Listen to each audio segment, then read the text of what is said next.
मनीष भाई, आप संत कबीर नगर से बिलोंग करते हैं। हाँ जी। और आपके यहाँ जो टिकट का बंटवारा हुआ, टिकट जैसे नीलमणि को मिलना चाहिए था और राम सिधारे जी को मिलना चाहिए, क्षेत्रीय नेता हैं। जी जी। क्षेत्रीय नेता को छोड़कर अन्य दूसरे क्षेत्र के नेता को टिकट मिल गया है। इस विषय पर आप क्या कहना चाहते हैं, विकास के मामले में और कैसे क्या हो सकता है? देखिए, मैं पहली बात तो ये जान लीजिए, ठीक है, आपने बात किया नीलमणि और राम सिधारे, तो आपको बता दूं कि दोनों ये क्षेत्रीय नेता हैं। सबसे पहली बात ये है, हमारी ज़मीन के वही उसी धरती के बेटे हैं, ठीक है।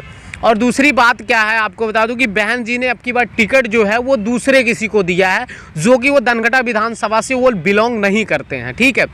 और आपको बता दूं कि जो हमारा जो धनघटा विधानसभा है, आज हर किसी के अंदर गुस्सा है। गुस्सा इसलिए है क्योंकि आपको बताऊं कि नीलमणि हैं वो दिन रात समाज के लिए सेवा करते हैं। और अगर किसी के भी घर पर सुख हुआ, दुख हुआ और कोई भी चीज़ें हुआ, ठीक है, तो वो उसके घर पे पहुंचते हैं और उसका जिस हिसाब से जिस तरीके से करना चाहिए हेल्प, उसका हेल्प करते हैं। और हेल्प करने के बावजूद भी आज बहन जी उनको टिकट नहीं दी है। और टिकट किसको मिला है, जिसको हम कभी जानते तक नहीं हैं, ठीक है। और दूसरी बात है, आपको बता दूं कि हमारे यहाँ एक चलता है डॉक्टर अंबेडकर बुद्ध विचार मंच। तमाम ऐसे नेता धनघटा विधानसभा में आए और चले गए, लेकिन जो धनघटा विधानसभा के जो युवा थे वो निकल नहीं पा रहे थे। एकदम बिल्कुल ऐसा लग रहा था कि वो किसी घर में बंद है और उनको लॉक कर दिया गया। जब से डॉक्टर अंबेडकर बुद्ध विचार मंच आया, तब से हमारे धनघटा विधानसभा में जो युवा थे आज वो जग चुके हैं। और आज वो अपने समाज के हक के लिए कैसे लड़ा जाता है, कैसे सत्ता पाया जाता है, कैसे क्या चीज़ किया जाता है, आज उन्हें पता चल गया। वो डॉक्टर अंबेडकर बुद्ध विचार मंच की देन है। और आपको बता दूं, नीलमणि हुए आज से नहीं, बहुत पहले से वो दिन रात संघर्ष करते आ रहे हैं उसी समाज के लिए जहां से उनको चुनाव लड़ना है, ठीक है। तो आप सोचिए, जो इंसान 5 साल से दिनों रात मेहनत कर रहा है समाज के लिए और उसका टिकट काट कर किसी अन्य को दे दिया जाए, तो क्या उसके लिए दुख नहीं होगा? दुख बिल्कुल होगा। क्यों नहीं होगा? इसलिए दुख होगा कि अगर हमें कोई प्रॉब्लम होता है, कोई दिक्कत होती है, हमारा अगर फ़ोन बाई चांस अगर नीलमणि जी नहीं उठाते हैं तो हम उनके घर तक पहुंच जाते हैं, क्योंकि हम उनके घर को देखे हैं। वो हमारे ज़मीन के जिस धरती पे हम लोग हैं धनघटा विधानसभा में, उनका बस ज़्यादा नहीं 10 किलो 15 किलोमीटर दूरी पे घर पड़ता है। अगर हमें कोई भी दिक्कत प्रॉब्लम होती है तो हम रात बिरात कहीं पे भी उनके घर पे पहुंच जाएंगे, ठीक है।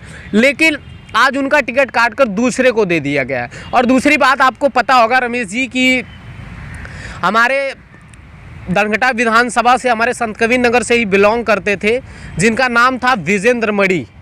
उनके पिताजी का नाम था लालमणि जी। वो मंत्री रह चुके हैं। आज उनको बहन जी ने वो टिकट मांगे और वो शायद बहन जी उनको टिकट नहीं दी और वो खुद अपना इस्तीफ़ा लिख दिए। उनके बेटे हैं, आज भी वो दिन रात समाज के लिए संघर्ष कर रहे हैं, सब कुछ कर रहे हैं। लेकिन बहन जी आज तक उनको एक पद पे भी नहीं उनको दी कि पद कोई दे दिया जाए, विधानसभा अध्यक्ष बना दिया जाए, जिला अध्यक्ष बना दिया जाए और कोई चीज़ बनाया जाए। लेकिन आज तक बहन जी ने उनके बारे में कुछ सोचा ही नहीं।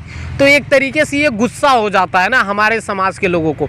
हमारे समाज के, आपने सुना होगा कि हमारे समाज के लोग कहते हैं कि चाहे बसपा से, चाहे कुत्ता है, चाहे बिलार है, कोई भी आ जाए, ठीक है, जिसको बहन जी आशीर्वाद देकर भेज देंगी उसको हम लोग वोट देने के लिए तैयार हैं।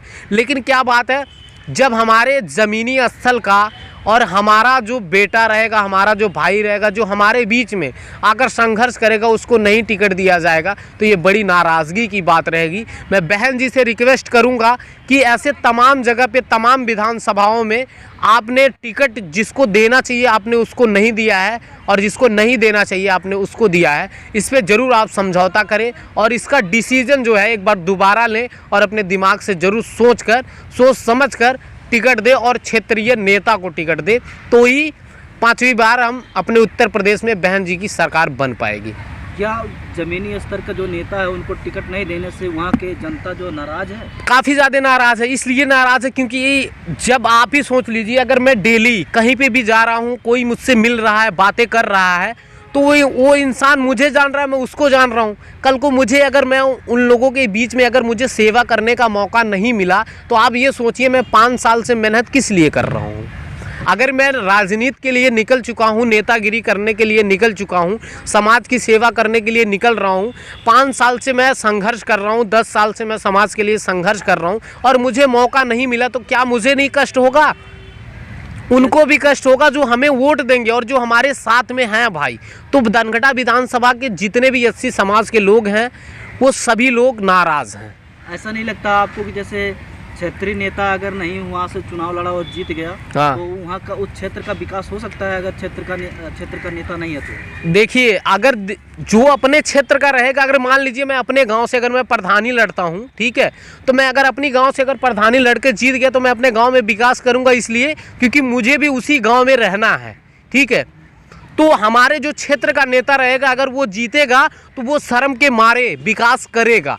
लेकिन जब अलग क्षेत्र का अगर कोई नेता आकर हमारे क्षेत्र में अगर चुनाव लड़ेगा और जीतेगा तो वो अपना क्षेत्र और अपना घर देखेगा, हमारा क्षेत्र और हमारा जो समाज रहेगा उसको बनाने की वो कोशिश नहीं करेगा, ये जान लीजिए। पहले कुशल तिवारी जो दूसरे गोरखपुर के रहने वाले, जी जी, उस पर भी अपना समाज कभी विरोध नहीं किया, इस पे क्या कहेंगे? देखिए, कुशल तिवारी को मैं इसलिए नहीं कुछ कहना चाहता हूँ क्योंकि वो सांसद थे, ठीक है, और एक सांसद जो है काफ़ी ज़्यादा उसके ऊपर जिम्मेदारियाँ होती हैं, काफ़ी सारा उन्होंने, ऐसा नहीं है कि विकास नहीं किया था, विकास किया, लेकिन वो जिस तरीके से देखना चाहिए समाज को और क्षेत्र को, कौन अपने लोग हैं, कौन गैर लोग हैं और कौन हमें सपोर्ट करते हैं, वो चीज़ वो लेकर नहीं चलते हैं। इसीलिए मैं भी कुशल तिवारी को उतना पसंद नहीं करता हूँ, ठीक है।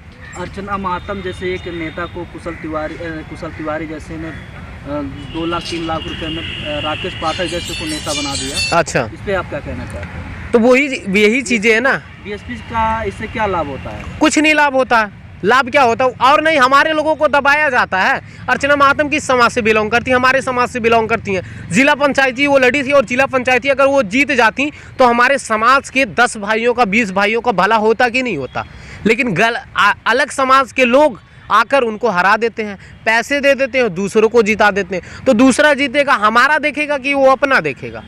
तो जाहिर सी बात है, बहन जी को इस पर ज़रूर देखना चाहिए, बहन जी को इस पे सोचना समझना चाहिए कि हमारे लोग जो है उन लोगों को किसी ना किसी काबिल बनाया जाए। वैसे भी बहन जी ने बहुत कुछ किया है समाज के लिए, मैं उनकी बुराई नहीं कर रहा हूँ, लेकिन कुछ गलतियाँ हैं, शायद ये जो गलतियाँ हैं वो शायद बहन जी तक पहुँच नहीं पाती होगी। बहन जी कहते हैं कि हमारे समाज में नेता नहीं तैयार है, क्या आपको ऐसा लगता है सच में नेता नहीं? देखिए, मैं आपको बताऊँ, जिस टाइम बहन जी आई थी और जिस टाइम मानवर कांसीराम साहब आए थे, मानवर कांसीराम साहब का संघर्ष अगर मैं आपको बताऊं तो जितना भी बताऊं उतना कम है। लेकिन आपको बताऊं, कल तक नेता नहीं थे हमारे समाज में, लेकिन अब नेता हो गए। अभी जल्द ही भीम आर्मी के चीफ चंद्रशेखर आज़ाद, वो भी अपने ही समाज से बिलोंग करते हैं, अपने ही समाज के भाई हैं और बेटे हैं।